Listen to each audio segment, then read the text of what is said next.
Good afternoon, everyone. Mary Sloan here with another episode of Inspirational Influencer News, People Making a Difference. And my guest this afternoon, Simone Craig, is certainly someone that is making a difference. She is a wealth expert, and don't we all need one of those in our camp? And she's also a fractional CFO. Don't worry, we'll ask her what that means for women entrepreneurs. Her company, SLC Global's mission is to close the wealth gap for women. Simone has been featured on multiple expert panels for Forbes.com and is a contributing writer for Business.org. She advises women business owners in making savvy and wise financial decisions for maximized business profitability, increased personal wealth, and joyful living. That's the big one. Yeah. Great to have the money, but nice to have a decent life too. She is most skilled and gifted to help women business owners to feel confident and at ease with their business finances, to create miracles for their bottom line, and to partner with them to create generational wealth. Simone has collectively helped thousands of women to increase their cash flow by more than $2.5 million and increase their net worth by more than $3 million. She is a board member of the Mayo Performing Arts Center, and of Art in the Atrium. Sorry, I heard two different things, both based in Morristown, New Jersey. So, what can you tell us that we really, really absolutely need to know, Simone? From my perspective and wheelhouse, I would say, around finances, right?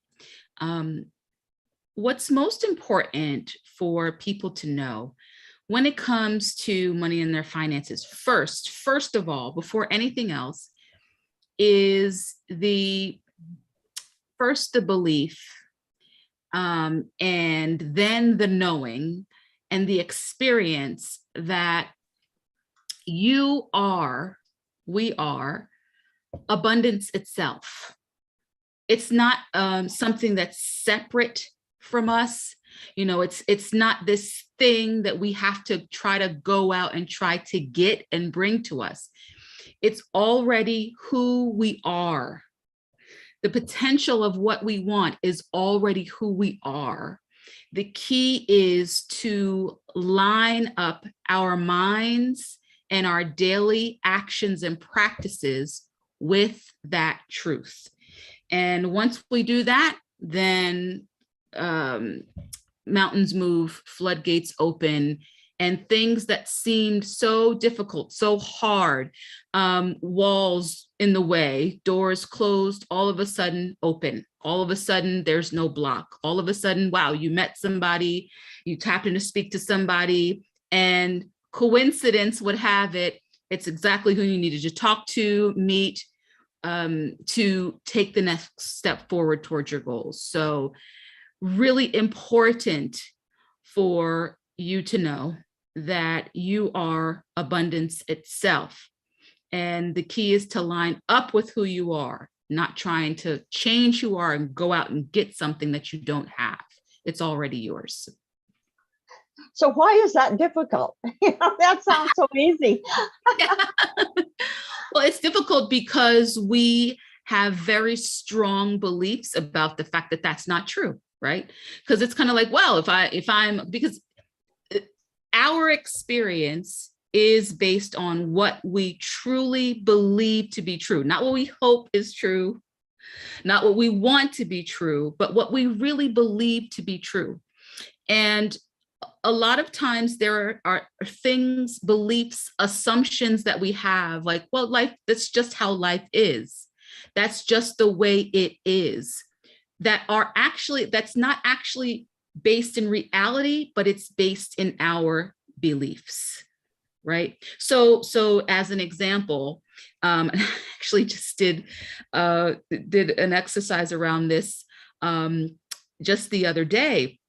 where I was really investigating my beliefs around relationships and marriage, right? So if we take an example, and I really started to look at my assumptions and beliefs about marriage, right?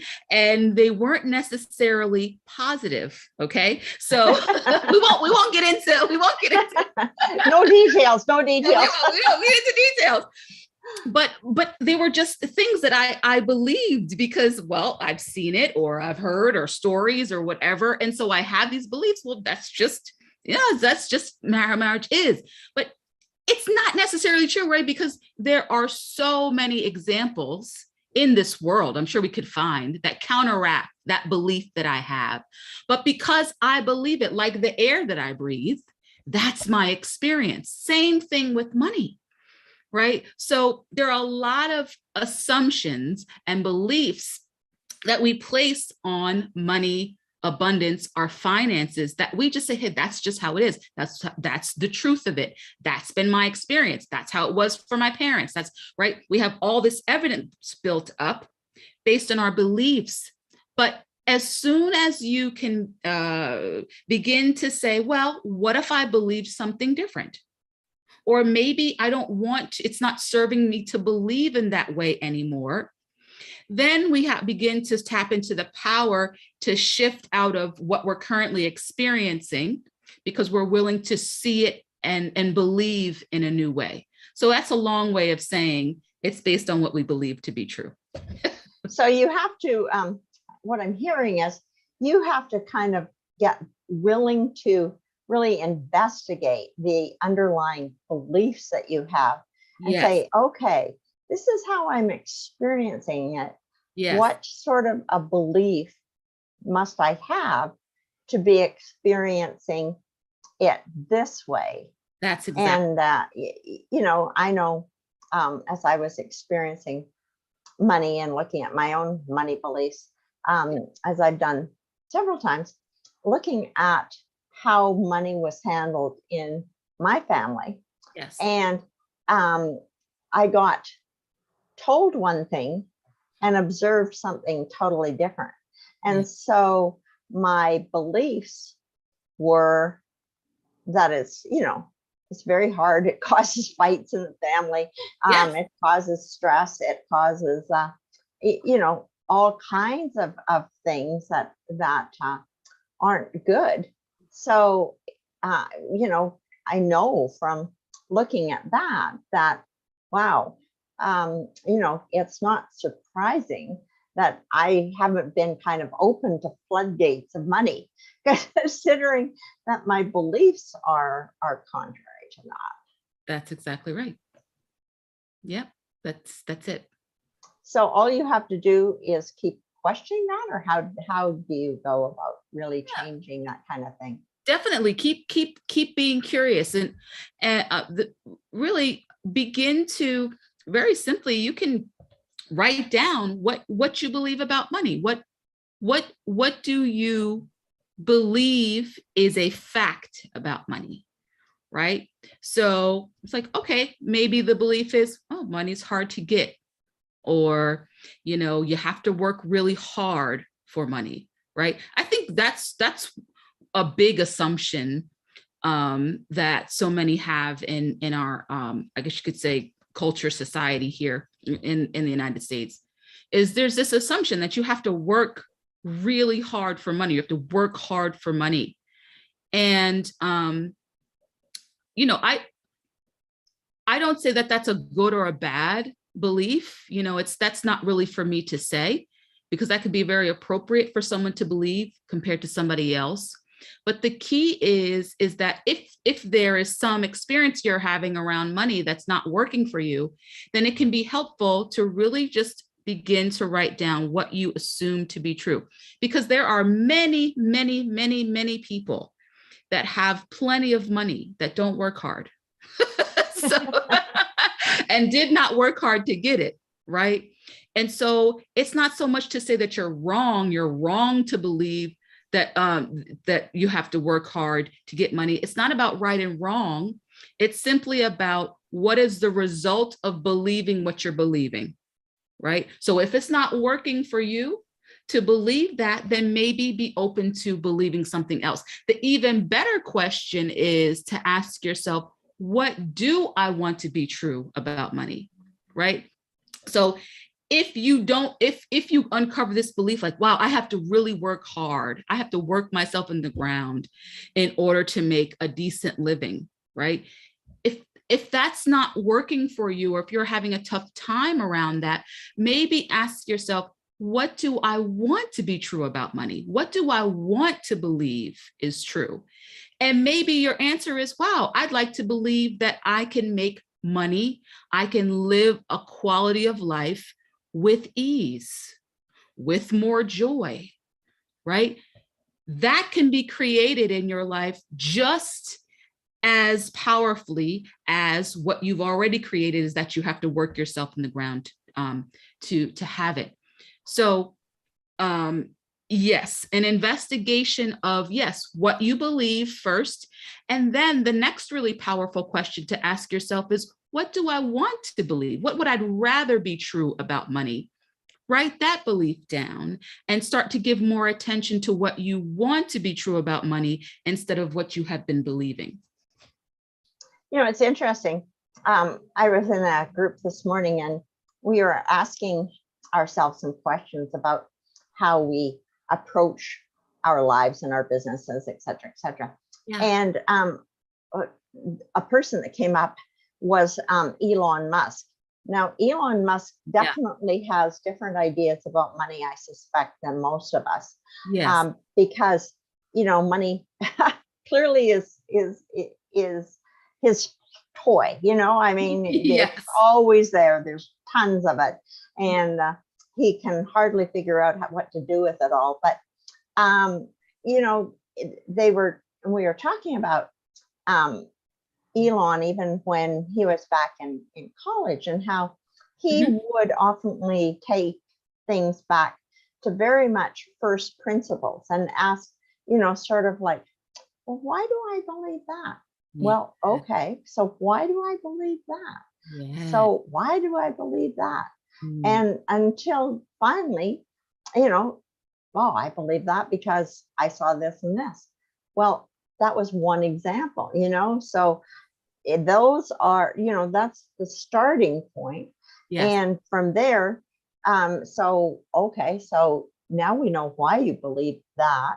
Yes. What if we can change that? How can we, you know, how do we go about changing that? Why not change that? You know, why did you end up believing that? You know, it's sort of like, I saw my parents struggle with money. I saw fights.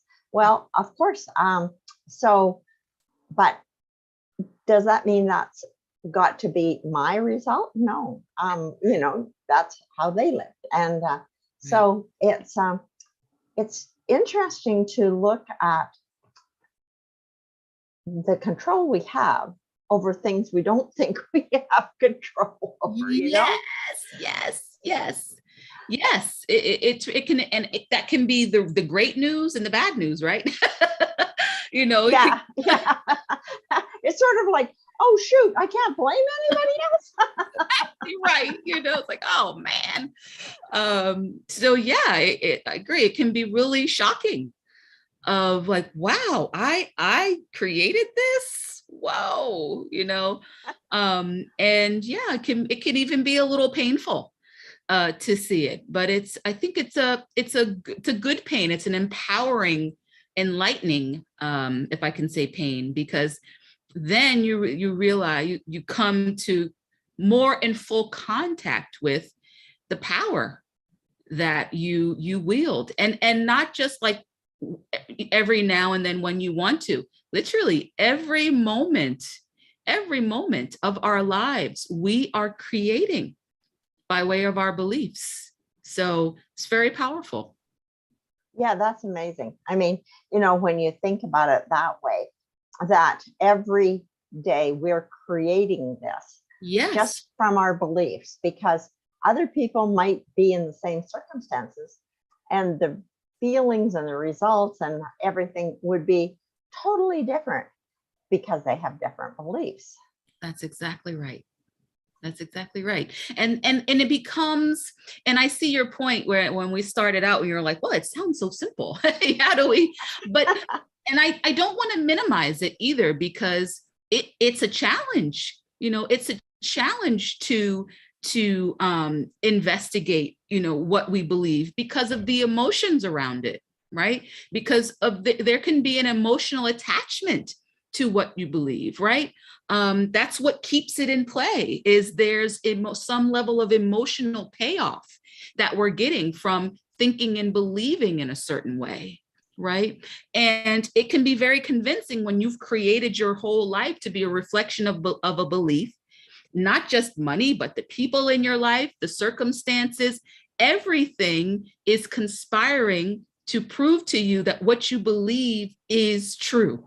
And it can be hard to kind of snap out of it and be like, and see like, wow, okay, that doesn't necessarily have to be true. That's not maybe the ultimate truth and reality of my life or existence. I can create something different. And it can be a very challenging but wonderful journey that creates for us as we're here. Living life, figuring it out, right? Yeah. And so does it start to some extent with a desired outcome, or what?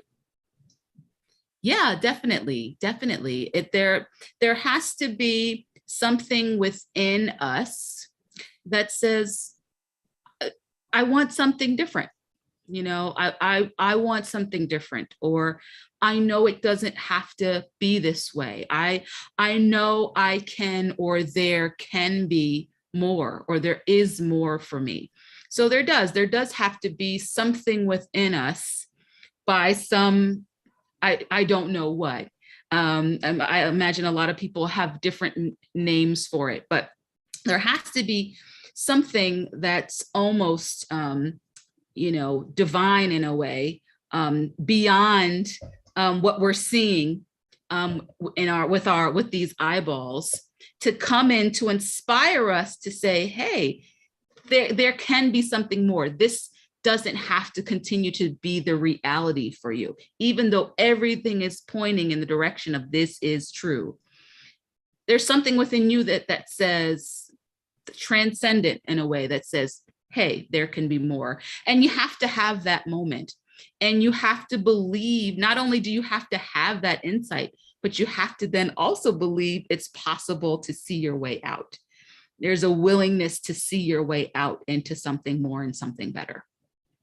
So how much does the reflex that we have, our little guy inside that says, oh, it could be scary out there, you better keep living the same life because, oh, you don't know, it could be really dangerous, we could get hurt, maybe we should just go back and cover our heads again. Yeah, it can be pretty strong, right? But I think that's the real value of surrounding yourself with people who inspire you, surrounding ourselves with people who are where we want to go or where we want to be. So if there's something saying, hey, I can have more, I can be more, or this is what I want something different than what I have now, there's a lot of value in seeking out those people that already live that way, think that way, are experiencing that way. And there's a lot more potential for us to do that now with the internet. Because, even if you can't necessarily find yourself in the same room with these people, you can start to kind of connect with how they think and how they are by way of interacting with them, internet, YouTube channels, or whatever else. But you want to start surrounding yourself with people who are where you want to be. And simply by surrounding yourself with those people the way they think, that energy, it will continue to fan the flame of that fire in you for change, for transformation, for something more and something different. But I personally, in my life, having mentors, right, teachers, coaches, who were willing to stand with me, shoulder to shoulder, and sometimes stand a little bit ahead of me with a torch saying, this is the way forward. This is what you want to look at. Right. And they couldn't do it for me. They can't do it for me, but they were willing to lead me on the path to be able to do it for myself. And I know I had a coach who helped me look at some of my fears, because fears can be really terrifying because you're afraid of something. That's right. And yet, it's sort of when you get there and start to examine them, they really can disappear. And so I think that in the same way that we have fears, we probably have fears about letting go of who we've been around money too, because that whole stupid comfort level, like, great, I'm really comfortable lying here in the dirt, writhing around, crazy things that clearly people believe, because that's where they end up and that's what's happening to them. So, that's sad. Yeah. I mean, it's really the fear of the unknown, right? The fear of the unknown is like, this is how it's always been. And okay, it's not going to be like that anymore. And even if I have an idea that it's going to be better, still it's unknown. Who knows what can happen? What would happen? Am I making the right, So, fear can be so debilitating and really slow down the process. But the wonderful thing about fear is that it doesn't have to necessarily get in our way if we're willing to see it, meet it, even come to embrace it without preconceived notions or judgments or ideas about that fear, what that fear means. I think ultimately fear, as I've come to be in relationship with it, because I used to have a pretty rough relationship with fear. But now I'm learning that fear is actually energy. It's energy. And it's up to me what I assign that energy to mean, right? So okay, I'm feeling fear, but what am I telling myself that fear means? That's what makes or breaks our experience. So if fear can come up and I say to myself, okay, I'm feeling this fear, let me see what this is about. Or, okay, I'm feeling this fear.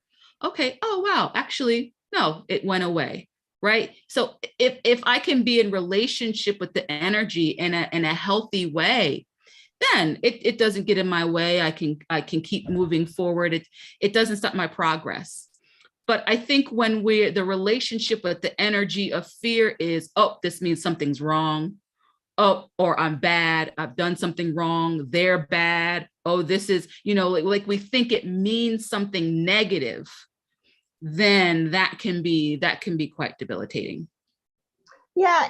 And you can really let it stop you if you don't kind of recognize it and accept it for what it is. It is trying to keep you safe as it sees it. Yeah. And, I remember back when my son was tiny, 3 or something, and we were taking him skiing for the first time. And, after going down the bunny hill for a little while and he was okay on his skis, etc., we went over to jump on a chairlift, and he looked at me and I said, "Are you feeling afraid?" And he went, "Yes." And I went, "That's okay. Just grab the fear and we'll do it anyway." And because if you try and tell kids, at least, that they have to not feel fear, they can't do that. No. But they can do whatever they need to, as long as they just bring fear along. And I think a lot of us need to understand that fear is just afraid that we're changing, and are we thinking this through? Yeah, that's right. Yes. And what wonderful, parenting you offered your son in that moment, where you at 3 years old helped to kind of plant a belief in him around fear, that yes, fear is here, and guess what, it's okay. And we can do it anyway. I may have gone overboard, because about 2 hours later, he was in ski lessons and we saw him coming down through the black run, just, kids. Anyway, they catch on so fast. Do indeed. Oh dear. So how can people get hold of you?